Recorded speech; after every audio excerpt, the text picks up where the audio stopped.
Just trying to get some B-roll, and I'm trying to show you a vertical climb with poles, and it's actually a really steep little bank.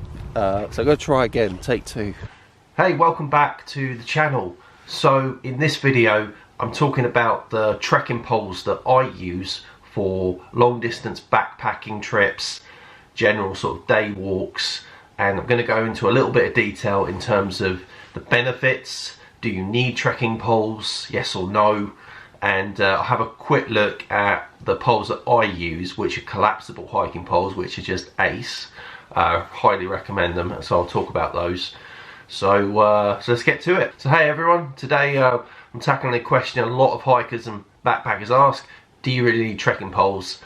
Maybe you've seen people using them and wondered if they're worth the investment or just extra weight in your pack. Well, you know, stick around because I'm going to break it all down, pros, cons, and some tips on how to make the most of trekking poles. And as I say, including a look at the collapsible poles that I use. So we'll go and have a look at that. So first, let's talk about the benefits of using trekking poles. If you're someone who hikes long distances or tackles really tough terrain, trekking poles can be a total game changer. The benefit number one: they reduce strain on your knees and joints. Studies actually show that trekking poles can reduce impact on your knees by up to 25%, which is super helpful on downhill sections or multi-day hikes. Benefit number two: improved balance and stability. If you're crossing streams, loose rock, or snowfields, lots of snow, trekking poles act like extra limbs to keep you upright. Indeed, I feel like it's having like a third leg, especially when I come down Scarfell Pike. So benefit number three. Now I wish I filmed this trekking pole video outside today because it's such a nice day. Well, I have my B-rolls all outside, which you're going to see.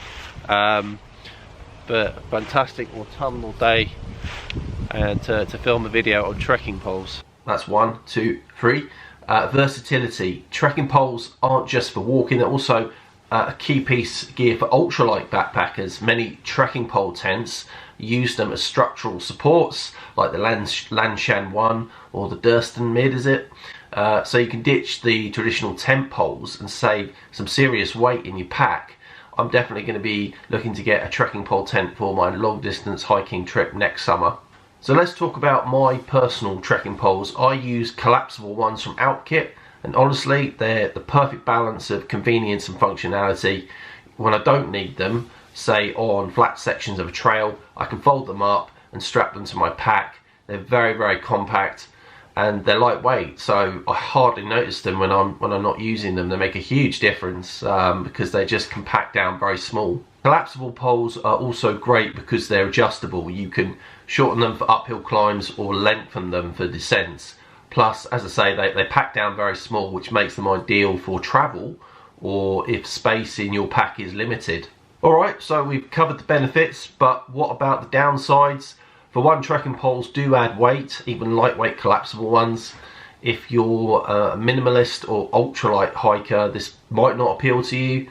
Plus, they can be tricky to use at first sometimes. You'll need to learn how to sort of properly adjust them and how to use them efficiently on the trail, but it's generally pretty easy. So here's a quick tip: when using trekking poles, keep your elbows bent at a 90-degree angle. Plant the poles slightly ahead of you and alternate with your steps. Right foot, left pole, left foot, right pole. It may take some practice, but it'll become second nature in no time. So do you actually need trekking poles? The short answer is it depends. If you're hiking short, easy trails, they're probably not essential, but if you're tackling steep climbs, long distances, or carrying a heavy pack, they can make a huge difference in comfort and performance. Certainly when I came down off Scarfell Pike or one of the high fells in the Lake District, it makes a massive difference. At the end of the day, trekking poles are just a tool, one that can make your adventures more enjoyable and efficient. And with options like collapsible poles, there's really no reason not to give them a try. So let me know in the comments, are you a trekking pole fan or do you prefer going without? Thanks for watching, and I'll see you on the next trail.